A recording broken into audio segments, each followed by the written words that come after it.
Conference hall को देखते हैं, जहाँ पर वो मास्टर मूजियान के फादर के बारे में सभी को बता रहे होते हैं कि उन्होंने इस सेक्ट ऑफ कुनलुन माउंटेन को बचाने में अपनी कितनी जान लगाई है और उनका एहसान कोई भी नहीं भूल सकता। तब ये सुनकर मूजियान आगे आता है और सभी से कहता है, मैं मूजियान अपने फादर के नक्शो कदम पर चलने की कोशिश करूंगा और जैसे उन्होंने इस सेक्ट ऑफ कुनलुन माउंटेन को बचाने में अपनी जान लगा दी, उसी तरह से मैं भी अपनी जान लगाने की कोशिश करूंगा। साथ ही मैं ये भी कोशिश करूंगा ताकि स्वॉर्ड फेरी बन सकूं और उसके बाद मैं अपनी सारी की सारी पावर्स इस सेक्ट पर यहाँ के लोगों को बचाने के लिए लगा दूंगा। इस पर वो मास्टर कहते हैं, ये तो बहुत अच्छी बात है कि तुमने अपने फादर की तरह इस सेक्ट के बारे में इतना सोचा। इसके बाद वो मास्टर डॉन के बेटे और उसके दोस्त जिन दोनों ने मिलकर मूजियान को परेशान किया था उसे कड़ी से कड़ी सजा देते हैं और उनकी सजा ये होती है कि वो अगले 100 सालों तक इस पूरे सेक्ट पर कुनलुन माउंटेन की गेट के गार्डियन बनेंगे, जैसा कि एक वॉचमैन होता है। लेकिन उन्होंने उन दोनों को जान से मारने की पनिशमेंट नहीं दी थी, इसलिए वो दोनों लोग वहाँ पर झुककर मास्टर का शुक्रिया करते हैं कि आपने हमें कोई भारी पनिशमेंट नहीं दी। साथ ही वो डॉन से भी कहते हैं, अगर तुमने दोबारा ऐसी हरकत करने की कोशिश की या फिर मूजियान को परेशान किया तो देख लेना तुम्हारी पोजीशन मास्टर पे से हटा दी जाएगी, इसलिए आगे से कुछ भी करने से पहले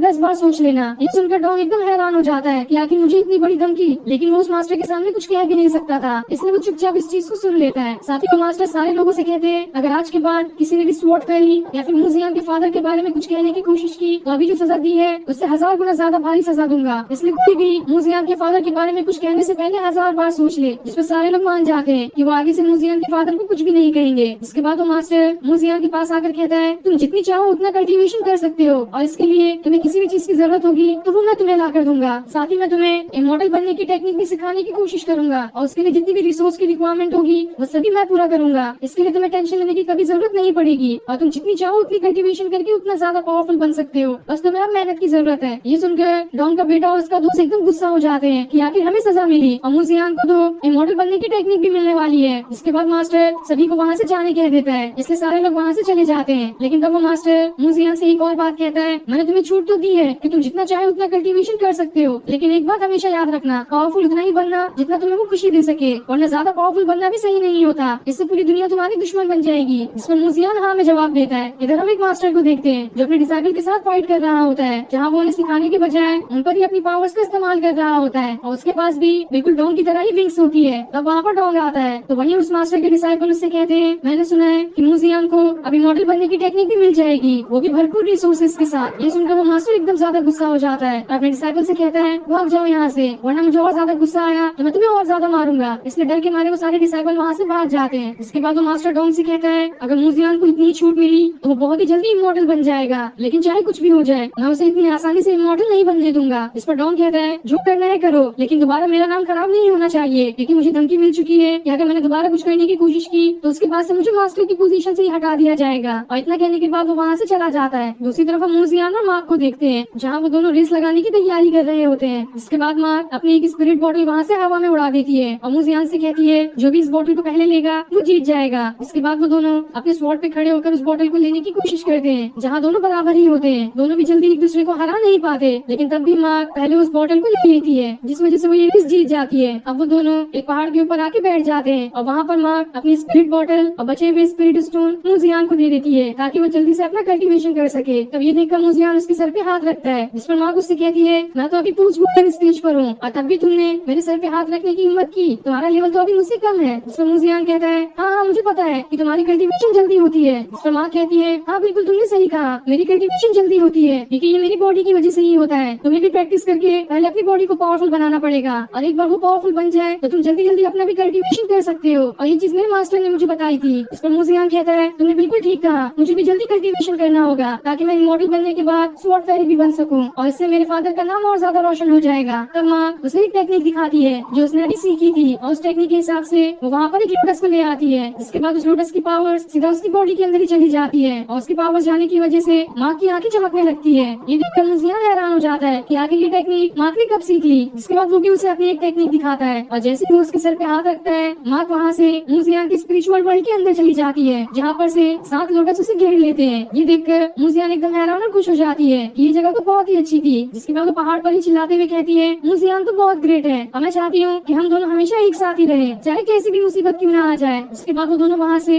मूजियान के घर पर जाने लगते हैं ताकि वो वहाँ पर अपना कल्टीवेशन पूरा कर सके। अब घर आते हुए रास्ते में माँ किन्नी से कहती है, तुम्हारा बहुत बहुत शुक्रिया जो तुमने उस कॉन्फ्रेंस में मूजियान की साइड ली, अगर तुमने वहाँ पर साइड नहीं ली होती तो शायद ही जल्दी कोई मूजियान की बातों पर यकीन करता। साथ ही वो उससे ये भी कहती है कि अगर कभी मूजियान तुम्हें परेशान करने कहने की कोशिश करे तो मुझे बुला लेना, मैं मुजियान को सबक सिखाऊंगी। और ये बात मुजियान सुन लेता है और माँ से कहता है क्या कहा तुमने, जरा दोबारा कहना। लेकिन माँ कहती है नहीं नहीं मैंने कुछ भी नहीं कहा। और इतना कहने के बाद वो वहाँ से चली जाती है। इसलिए उसके जाते हुए मुजियान कहता है अपना ख्याल रखना। इसके बाद वो दोबारा अपने घर में आ जाता है और वहाँ पर अपना कल्टीवेशन करना शुरू करता है, जहाँ वो सबसे पहले माँ की दी हुई स्पिरिचुअल बॉटल की मदद से कल्टीवेशन को स्टार्ट करता है, जिस वजह से उस बॉटल से निकले हुए हर्ब्स उसके लोटस के अंदर समा जाते हैं। और फिर वो वहाँ से सीधा केओस स्पिरिट टैबलेट के पास पहुँच जाता है। लेकिन अब यहाँ पर एक हैरानी की बात थी कि पहले जहाँ पर कम स्पिरिट बाहर निकली थी स्टोन से, अब ज्यादा स्पिरिट बाहर निकल गई होती है। लेकिन अभी कुछ स्टोन बाकी होते हैं जिनमें से उनकी स्पिरिट बाहर नहीं निकली थी। ये देखकर मुजियान हैरान रहता है कि पहले तो यहाँ पर कम स्पिरिट्स थी, अभी ज्यादा कैसे हो गई। तब वहाँ पर उसकी गार्डियन लड़की आती है जिससे कहती है ये तो तुम्हारी कल्टीवेशन की वजह से हो रहा है, तुम जितने पावरफुल बनते जाओगे उतने ही ये सारी स्पिरिट अपने स्टोन से बाहर निकलती रहेगी। लेकिन बची हुई स्पिरिट्स को बाहर निकालने के लिए अब भी काफी टाइम लगेगा, इसलिए तुम्हें और अच्छे से कल्टीवेशन करना है ताकि तुम बाकी स्पिरिट्स को भी बाहर निकाल कर उन सभी को कल्टीवेट कर सको। जिस पर मुजियान कहता है तो ठीक है, मैं अच्छे से अपना कल्टीवेशन करूंगा ताकि मैं सारी स्पिरिट्स को बाहर निकाल कर उन्हें कल्टीवेट कर सकूं। इसके बाद वो अपना कल्टीवेशन शुरू कर देता है और फिर ये सीन दिखाते ही ये एपिसोड यहीं पर एंड हो जाता है। Thanks for watching. एपिसोड की स्टार्ट में हम किन्यू को देखते हैं जो भागते हुए मुजियान के घर की तरफ आ रही होती है, क्योंकि चारों तरफ बहुत ही तेज तूफान आया था और चारों तरफ से बिजलियां भी गिर रही होती है। लेकिन जब किन्यू मुजियान के घर का दरवाजा खोलती है तो उसे वहाँ पर मुजियान अब भी अपना कल्टीवेशन करते हुए दिखाई देता है, जहाँ पर मुजियान अपने अलग अलग मंत्रों को पढ़ रहा था ताकि उसकी वजह से उसका कल्टीवेशन और जल्दी पूरा हो सके। तब उसे कल्टीवेशन करता हुआ देखकर किन्यू खुद से कहती है पूरा 1 महीना हो चुका है और मुजियान ने बिना कुछ खाए पिए पूरे 1 महीने तक के कल्टीवेशन किया है। ये कल्टीवेशन सबसे हार्ड मानी जाती है और जल्दी से कोई भी डिसाइपल नहीं कर सकता। इस कल्टीवेशन में एक कल्टीवेटर को पूरा 1 महीना एक जगह पर बैठे हुए बिना खाए पिए कल्टीवेशन करना पड़ता है, और अगर वो ये कल्टीवेशन कर ले तो दूसरे कल्टीवेटर के सालों की कल्टीवेशन से ज्यादा पावरफुल होगा। और उसी कल्टीवेशन को आज मुजियान ने पूरा कर लिया है, जिसके बाद वो मुजियान को बिना डिस्टर्ब किए वहाँ से चली जाती है। और उसके जाने के बाद मुजियान दोबारा से अपना कल्टीवेशन शुरू कर देता है और जैसे जैसे वो कल्टीवेशन कर रहा था उसके घर के ऊपर से बहुत ज्यादा एनर्जी बाहर निकलने लगती है। लेकिन बस उसके घर से ही नहीं, पूरे के पूरे सेक्ट और कुनलुन माउंटेन से भी एनर्जी बाहर आने लगती है और चारों तरफ तूफान भी आना शुरू हो जाता है, क्योंकि मुजियान की कल्टीवेशन बहुत ज्यादा पावरफुल थी। और इस तूफान को देखकर डोंग और उसके साथ वाला मास्टर एकदम हैरान होते हैं कि आखिर अचानक से इस सेक्ट में तूफान कैसे आ गया, क्या कोई गॉड हमारे सेक्ट में आ रहा है जिसके आने की वजह से इतना तूफान है या फिर कोई और ही वजह है। लेकिन दूसरा मास्टर कहता है देखो ये तूफान एक ही तरफ से आ रहा है, इसका मतलब साफ है कि वहाँ पर कोई होगा जिसकी वजह से ही ये तूफान आ रहा है। तो वही मुजियान जैसे जैसे अपनी कल्टीवेशन को बढ़ाता तूफान उतना ही ज्यादा तेज होने लगता है और इस वजह से बाकी सारे मास्टर भी हैरान रहते हैं कि आखिर ये तूफान कैसे आ रहा है, कौन इसका जिम्मेदार है, किसके अंदर इतनी पावर्स आ गई जो इतने बड़े तूफान को यहाँ पर ले आया है। ये जो भी होगा वो कोई मामूली इंसान तो नहीं होगा। लेकिन तभी तूफान के साथ सेक्ट के ऊपर केओस टैबलेट स्पिरिट आ जाता है, जो कि आज तक के सिर्फ मुजियान की स्पिरिचुअल वर्ल्ड के अंदर ही था। लेकिन कल्टीवेशन करने के बाद मुजियान के अंदर अब इतनी पावर्स आ चुकी है कि वो पूरे के पूरे केओस स्पिरिट टैबलेट को ही अपने सेक्ट में ले आ चुका है। और जैसे सारे लोगों की नजर केओस टैबलेट स्पिरिट पे पड़ती है वो सभी एकदम दंग रह जाते हैं कि आखिर ये क्या चीज है और अचानक से यहाँ पर कैसे आ गई। और खाली डिसाइपल ही नहीं बल्कि मास्टर भी एकदम हैरान होते हैं कि आखिर ये कैसी चीज है और इसे यहाँ पर किसने लेकर आया, कहीं इस सेक्ट के लिए खतरा तो नहीं। तो वही मुजियान उस केओस टैबलेट स्पिरिट पे बैठे अभी तक अपना कल्टीवेशन कर रहा होता है, लेकिन उसे कोई भी देख नहीं पाता क्योंकि वो केओस टैबलेट स्पिरिट आसमान में बहुत ऊपर था और वहाँ से जमीन पे खड़े होकर मुजियान को देखना किसी के लिए भी इम्पॉसिबल है, इसलिए किसी को भी मुजियान नहीं दिखाई दे रहा। अब मुजियान का सारा स्पिरिचुअल ऑरा एक तरफ जमा होने लगता है और सारा का सारा ऑरा जमा होकर सीधा मुजियान के अंदर ही चले जाता है, जिस वजह से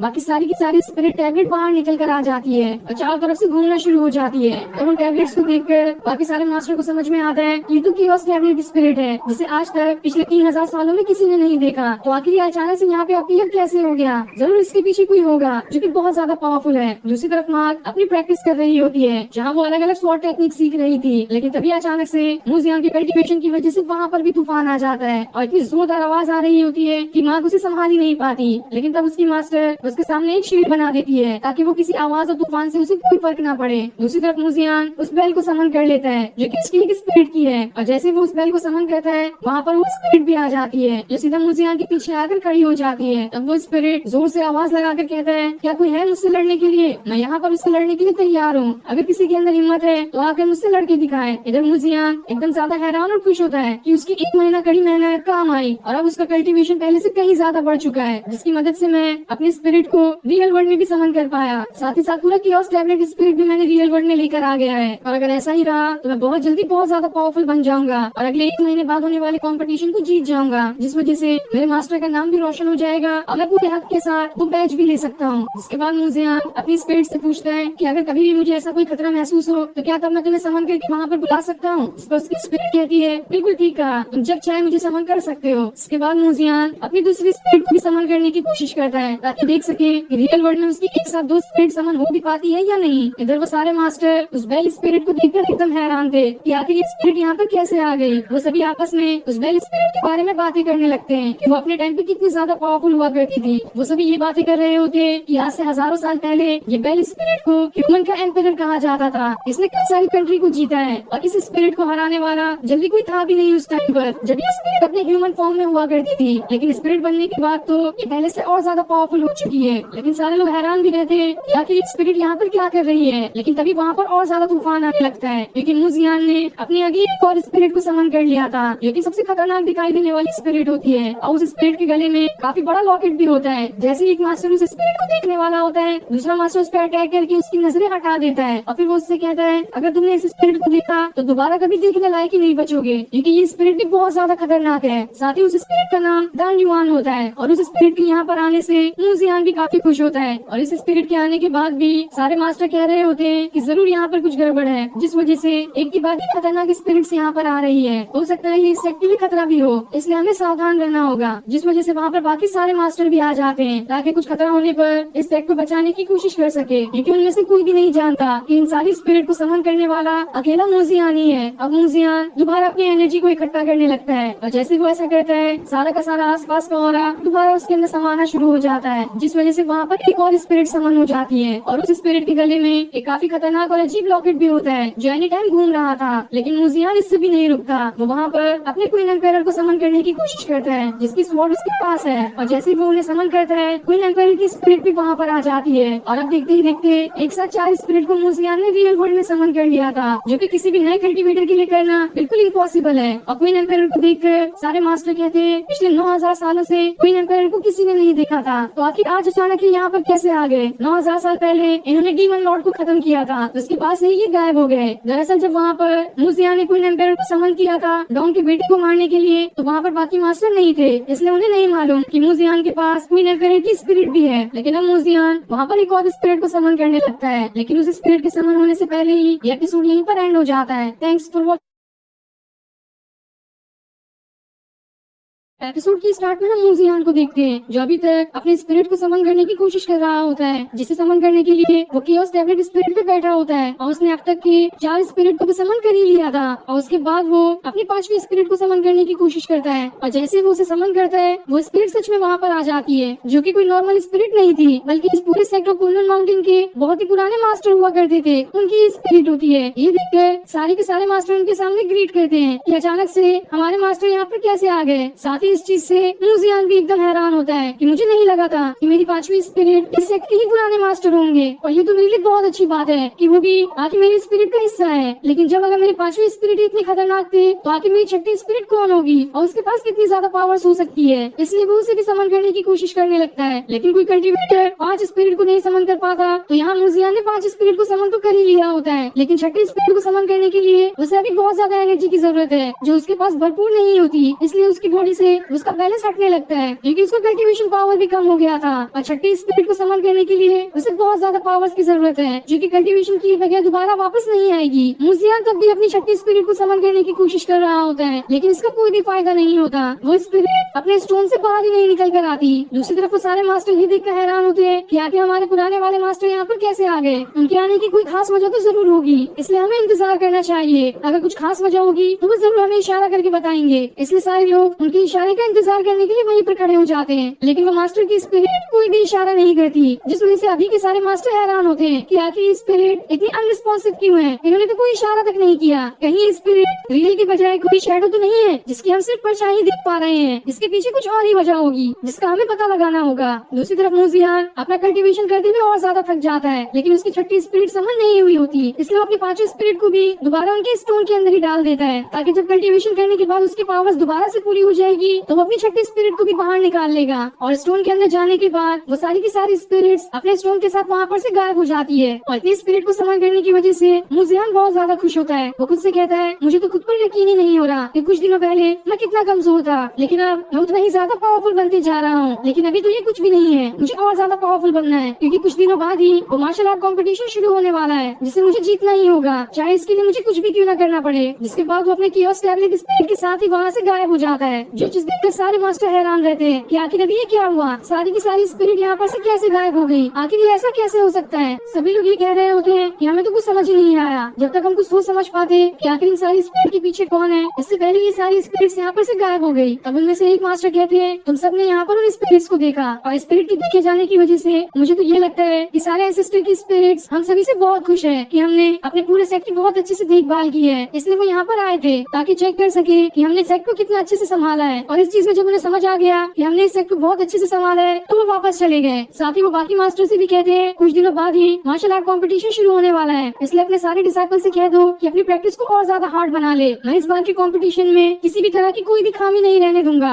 दूसरी तरफ हम किंशु को देखते हैं जिसे अचानक से ही काफी पावरफुल ऑरा महसूस होने लगता है और जब वो सामने देखती है तो वहाँ पर से मुजियान आ रहा होता है, क्योंकि अब उसका स्पिरिचुअल ऑरा भी बहुत ज्यादा पावरफुल बन चुका था। लेकिन तब मुजियान खुद से कहता है इतनी स्पिरिट को समन करने की वजह से मेरी पावर्स तो बिल्कुल ही खत्म हो चुकी है, इसलिए मैं अब काफी देर तक कल्टीवेशन करूंगा और अपनी पावर को पूरी तरह से रिस्टोर कर लूंगा। जिसके बाद वो वहाँ पर बैठकर अपना कल्टीवेशन करना शुरू कर देता है और काफी देर तक कल्टीवेशन करने के बाद उसकी एनर्जी का लेवल थोड़ा ज्यादा बढ़ जाता है। लेकिन इतना एनर्जी का लेवल बढ़ाने के लिए पहले तो उसे कई सारी मेहनत करनी पड़ती थी और इसे 10 गुना से भी ज्यादा कल्टीवेशन करना पड़ता था, तब जाकर उसकी पावर्स इतनी बढ़ती थी। लेकिन अभी तो कुछ ही मिनट की कल्टीवेशन के बाद ही उसकी पावर्स इतनी ज्यादा बढ़ जाती है, जिस वजह से वो खुद भी हैरान और खुश होता है कि पहले तो मुझे कितनी मेहनत करनी पड़ती थी, अब तो मुझे उतनी मेहनत करनी भी नहीं पड़ती है, लेकिन तब भी मेरी कल्टीवेशन जल्दी बूस्ट होते जा रही है। और इस चीज की खुशी की वजह से वो दोबारा से वहाँ पर बैठकर अपना कल्टीवेशन करना शुरू कर देता है ताकि उसकी एनर्जी और जल्दी रिस्टोर हो सके। अब हम कुछ दिनों बाद का सीन देखते हैं जहाँ पर सेक्ट के अंदर दो डिसाइपल आपस में बातें कर रहे होते हैं, जहाँ वो इस सेक्ट में किसी डेविल गेट के बारे में बातें कर रहे थे। साथ ही उनकी बातों से ये भी पता चलता है हमें कि 3 दिन बाद ही मार्शल आर्ट कॉम्पिटिशन शुरू होने वाला है और उसकी तैयारी पूरे सेक्ट में जोरों शोरों से चल रही है। लेकिन वो दोनों ये बातें कर ही रहे होते हैं कि तभी वहाँ पर एक एल्डर एक स्नेक स्पिरिट पे खड़े होकर आ रहे होते हैं जो कि दूसरे सेक्ट के मास्टर हैं। और वो जैसे ही सेक्ट में आते हैं वो दोनों डिसाइपल उनकी स्नेक स्पिरिट को देखकर घबरा जाते हैं। तब वो एल्डर उससे कहते हैं तुम्हारे हेड मास्टर कहाँ है, मुझे उनसे मिलना है। तब वो दोनों डिसाइपल उनसे कहते हैं हेड मास्टर तो हॉल के अंदर आपका इंतजार कर रहे हैं, साथ ही अभी और भी मास्टर आने वाले हैं ताकि वो सभी 3 दिन बाद होने वाले कॉम्पिटिशन का हिस्सा बन सके। ये सुनकर वो मास्टर कहते हैं ये तो बहुत अच्छी बात है, तो ठीक है मैं सीधा अंदर जाकर हेड मास्टर से मिल लेता हूँ। जिसके बाद वो वहाँ से आगे बढ़ने लगते हैं। अब कुछ देर बाद वहाँ पर 2 और मास्टर आ रहे होते हैं क्योंकि मार्शल आर्ट कॉम्पिटिशन में जज बनने के लिए बाकी अलग अलग सेक्ट के भी मास्टर को लाया जाएगा और वो दोनों मास्टर भी अपने अपने सेक्ट के काफी ज्यादा पावरफुल मास्टर होते हैं। इसके बाद तीनों मास्टर हॉल के अंदर आ जाते हैं। तो हेड मास्टर सभी से कहते हैं 3 दिन बाद मार्शल आर्ट कॉम्पिटिशन शुरू होने वाला है और उसी के लिए मैंने आपको यहाँ पर बुलाया है। आप सभी का बहुत बहुत शुक्रिया जो मेरे एक बार कहने पर ही आप जल्दी से यहाँ पर आ गए, मैं इसका एहसान कभी नहीं भूलूंगा। जिसके बाद हेड मास्टर सारे लोगों को विजन दिखाते हैं जिसमें मुजियान ने कियोस टैबलेट स्पिरिट को समन किया था। ये देखकर सारे के सारे मास्टर हैरान रह जाते हैं कि आखिर ये कौन है और किसके पास इतनी ज्यादा पावर्स आ गई जिसने इस खतरनाक कियोस टैबलेट स्पिरिट को भी समन कर लिया। अगर कोई डिसाइपल इतना ज्यादा पावरफुल मेरे सेक्ट में होता तो कितनी अच्छी बात होती। तभी सुनकर हेड मास्टर कहते हैं आप सभी को परेशान होने की जरूरत नहीं है, सारे के सारे सेक्ट बिल्कुल एक जैसे ही है और कभी भी अगर मुसीबत आती है तो हम सभी को एक साथ होकर उस मुसीबत का सामना करना चाहिए। इसमें हम सबकी भलाई और फायदा भी रहेगा और मेरे ऊपर जिम्मेदारी है कि मैं अपने कुंदन माउंटेन और इस सेक्ट को संभालूं। और ये कियोस टैबलेट स्पिरिट मेरी उम्मीद को और बढ़ाता है कि मैं अब आसानी से अपने सेक्ट और कुंदन माउंटेन को और अच्छे से बचा सकता हूँ और इन्हें सारे डेविल और इविल से रोक कर रखूंगा। जिस पर सारे मास्टर कहते हैं जैसा आपने कहा हमें वो चीजें मंजूर है और फिर उनके इतना कहते ही ये एपिसोड यहीं पर एंड हो जाता है। Thanks for watching. एपिसोड के स्टार्ट में हम कॉन्फ्रेंस हॉल को देखते हैं जहाँ पर सारे मास्टर मौजूद होते हैं और वो सभी आपस में बातें कर रहे थे। जहाँ वो हेड मास्टर सारे मास्टर से कहते हैं आपने उसकी और स्पिरिट टैबलेट को तो देख लिया, तो आपकी इसकी क्या राय है, ये अच्छी चीज है या बुरी, कहीं इस सेक्ट में होने वाले किसी खतरे का इशारा तो नहीं, या फिर ये भी हो सकता है कि किसी डिसाइपल के पास इतनी पावर्स आ गई होगी इसलिए उसने यहाँ पर कियोस टैबलेट स्पिरिट को समन कर पाया है। ये सुनकर बाकी मास्टर कहते हैं ऐसा तो अभी अंदाजा नहीं लगाया जा सकता कि ये कियोस टैबलेट स्पिरिट अच्छी चीज के लिए यहाँ पर दिखाई दिया था या फिर खतरे के लिए। और ज्यादा चांस तो ये है ये किसी खतरे का इशारा हो सकता है कि यहाँ पर डीमंस अटैक करने के लिए आ जाए। और उन्हीं को रोकने के लिए यहाँ पर कियोस टैबलेट दिखाई दिया था, जिसका मतलब ये है कि सारे डिसाइपल को और ज्यादा प्रैक्टिस करने की जरूरत है ताकि वो सभी आने वाले डीमंस की फाइट में उनका मुकाबला कर सके, जैसा कि 28 साल पहले बाकी डिसाइपल और इमॉर्टल ने मिलकर किया था। उस टाइम भी हमने डीमंस को हराया था और इस बार भी अगर वो डीमंस दोबारा वापस आए तो हम इस बार भी उन्हें हरा देंगे। इसलिए हमें अपनी प्रैक्टिस कम नहीं करनी है, जितनी ज्यादा हो सके उतनी ज्यादा प्रैक्टिस करनी होगी। साथ ही बाकी मास्टर भी कहते हैं कि उस टाइम तो ये कुल्लू माउंटेन अकेला ही था, उस टाइम उसकी मदद करने वाले ज्यादा लोग नहीं थे, लेकिन इस बार तो 4 सेक्ट आपस में मिल चुके हैं और वो सभी मिलकर उन डीमन से लड़ाई करने के लिए तैयार है। लेकिन हमें कुछ ऐसे डिसाइपल चाहिए होंगे जो उस टाइम की तरह स्वॉर्ड फेरी जितने पावरफुल हो। अगर वैसे डिसाइपल हमारे पास होंगे तो हम आसानी से उन डेविल्स और डीमंस का मुकाबला कर पाएंगे। तब ये सुनकर हेड मास्टर मूजियान और मार्क के बारे में सोचने लगते हैं कि पूरे के पूरे कुल्लू माउंटेन में सबसे ज्यादा पावरफुल वही दोनों लोग हैं और अगर वो थोड़ी और मेहनत करे तो एक दिन जरूर वो स्वॉर्ड इमॉर्टल बनकर दिखाएंगे। और मूजियान भी अपने फादर की तरह बिल्कुल इस सेक्ट को प्रोटेक्ट करने की कोशिश करेगा और इस चीज को सोचकर हेड मास्टर खुश हो जाते हैं। इसके बाद वो बाकी सारे मास्टर को मूजियान और मार्क के बारे में बताते हैं कि वो लोग कौन है और उनका फैमिली बैकग्राउंड क्या है। जहाँ वो कहते हैं मार्क तो स्वॉर्ड इमॉर्टल की बेटी है और मूजियान एक स्वॉर्ड फेरी का बेटा है, जिन दोनों ने मिलकर 28 साल पहले हुए डेविल्स के अटैक में बहुत ज्यादा मदद की थी और उन्हीं की बदौलत ये सेक्ट आज तक यहाँ पर मौजूद है, वरना यहाँ पर तो कब का उन डेविल्स का राज हो गया होता। और जिस तरह के पावरफुल वो दोनों थे उसी राह पर मार्क और मूजियान भी चल रहे हैं और मुझे पूरी उम्मीद है कि वो एक न एक दिन अपने फादर जितना पावरफुल बनकर ही दिखाएंगे और उन दोनों के ऊपर ही इस पूरे सेक्ट की जिम्मेदारी है। जैसा कि उन दोनों के फादर ने इस सेक्ट को संभाला था, आगे चलकर उन दोनों को भी इस सेक्ट को संभालने में अपनी जान लगा देनी है। तभी सुनकर बाकी मास्टर कहते हैं अरे वो दोनों तो अभी बहुत छोटे हैं, तो तुम कैसे सोच सकते हो कि इतनी जल्दी वो इतने ज्यादा पावरफुल बन जाएंगे। किसी को भी पावरफुल बनने के लिए काफी टाइम लगता है। इस पर हेड मास्टर कहते हैं उन्हें पावरफुल बनने में ज्यादा टाइम नहीं लगेगा क्योंकि उनका लेवल पहले से बहुत ज्यादा हाई हो चुका है, जिस पर सारे मास्टर हैरान रहते हैं इतनी जल्दी अगर उन दोनों ने अपना लेवल हाई कर लिया है तो ये बात तो बिल्कुल साफ है कि वो जरूर एक न एक दिन पावरफुल बनकर दिखाएंगे। लेकिन इस चीज को भी अंदाजा नहीं लगाया जा सकता कि उनकी पावर्स कितनी है, पहले हमें उनकी पावर्स देखनी होगी, उसके बाद ही हम कह सकते हैं कि वो दोनों सच में पावरफुल बन चुके हैं। उस पर हेड मास्टर कहते हैं ये तो अच्छी बात है, 3 दिन बाद होने वाले कंपटीशन में तुम उनकी पावर्स देख सकते हो, वो अभी इतने ज्यादा पावरफुल बन चुके हैं। तभी वहाँ पर डॉन के बेटे का दोस्त आ जाता है जो सारे मास्टर से कहता है अरे आप लोग तो बेकार में ही उम्मीद लगा कर बैठे हैं, मूजियान को तो आपने देखा ही नहीं है, वो किसी काम का इंसान नहीं है, ऊपर से वो सबसे ज्यादा रिसोर्सेज भी खा जाता है, लेकिन तब भी कोई फायदा नहीं होता, वो सारे रिसोर्सेज को बर्बाद ही कर रहा है, उसकी जितना घटिया डिसाइपल तो इस पूरे सेक्ट में है ही नहीं। ये सुनकर सारे मास्टर हैरान हो जाते हैं कि आखिर ये कैसी बात कर रहा है, मूजियान अगर इतना कमजोर है तो हेड मास्टर ने उसके बारे में इतनी तारीफ क्यों की। तो वही इस चीज से हेड मास्टर को बहुत ज्यादा गुस्सा आ रहा होता है और वो डॉन की तरफ देखते हुए कहते हैं देखो तुम्हारे बेटे के दोस्त ने क्या किया। साथ ही इस चीज से डॉन को भी गुस्सा आ रहा होता है कि ये दोनों तो पहले से ही पनिशमेंट लिए हुए हैं, इन्हें और पनिशमेंट लेना है क्या। तो वही हेड मास्टर को इतना ज्यादा गुस्सा आ जाता है कि वो अपनी पावर्स को एक्टिवेट करते हुए डॉन के बेटे के दोस्त को मारने के लिए चले जाते हैं, लेकिन वो उसकी तरफ पहुँचते उससे पहले ही उनकी पावर्स का ऑरा इतना ज्यादा होता है कि डॉन के दोस्त का बेटा वहाँ से उड़ते हुए बहुत दूर जाकर गिर जाता है। साथ ही अब वहाँ पर डॉन भी आ जाता है जो उससे कहता है तुम्हें मैं दोबारा से पनिशमेंट देता हूँ, तुम यहाँ से दूर फॉरबिडन वैली में जाकर 3 साल वहीं पर कैद रहोगे और तुम्हें वहाँ से बाहर कोई भी नहीं निकाल सकता। ये सुनकर वो एकदम से डर जाता है और वहाँ से भाग जाता है। और ये देखकर फीमेल मास्टर कहती है मुझे तो लगता है इसके अंदर जरूर कुछ डॉन की चाल है, उस फॉरबिडन वैली में जल्दी कोई डिसाइपल एंटर नहीं कर पाता, लेकिन यहाँ पर डॉन ने तो 3 साल के लिए वहाँ पर उसे पनिशमेंट ही दे दी। मुझे तो लगता है कि 3 साल के अंदर उस फॉरबिडन वैली में जाकर कुछ गड़बड़ करेगा और यही चीज की वजह से डॉन ने जानबूझकर उसे वहाँ भेजा है। तो वही बाकी सारे मास्टर मूजियान के बारे में ये कह रहे होते हैं कि भले ही कोई भी बात क्यों ना हो वो अभी तक बहुत छोटा है, साथ ही मैंने ये भी सुना था कि उसके पास कोई बीमारी भी है जिस वजह से वो जितनी भी कल्टीवेशन करता है उसकी सारी पावर्स उसके पेट में ही चली जाती है। लेकिन अगर तब भी तुम कहते हो तो हमें थोड़ा थोड़ा इस बात का भरोसा हो ही रहा है कि वो पावरफुल होगा।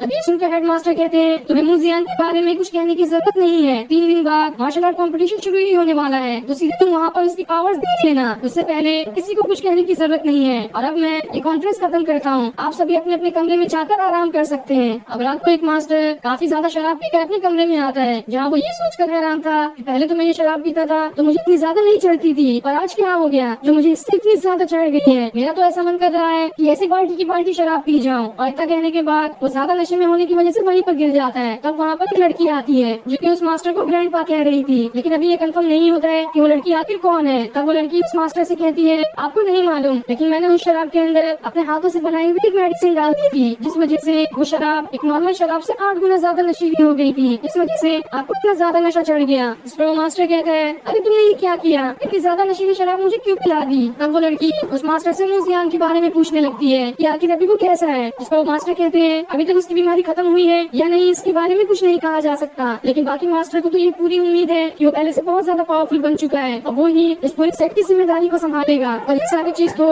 मार्शल आर्ट कॉम्पिटिशन में ही पता चलेगी, जिसके लिए 3 दिन और इंतजार करना है। ये सुनकर वो लड़की सोचने लगती है कि मुझे अब 3 दिन और इंतजार करना पड़ेगा मूजियान से मिलने के लिए। तो वही वो मास्टर दोबारा से वो शराब पी जाता है, लेकिन शराब के अंदर भी वो मेडिसिन मिली हुई थी जिस वजह से ज्यादा नशा चढ़ता है और शराब को पीने की वजह से वो मास्टर के नशे में बिल्कुल पागल ही हो जाता है। और ये फनी सीन दिखाते हुए ये एपिसोड यहीं पर एंड हो जाता है। Thanks for watching.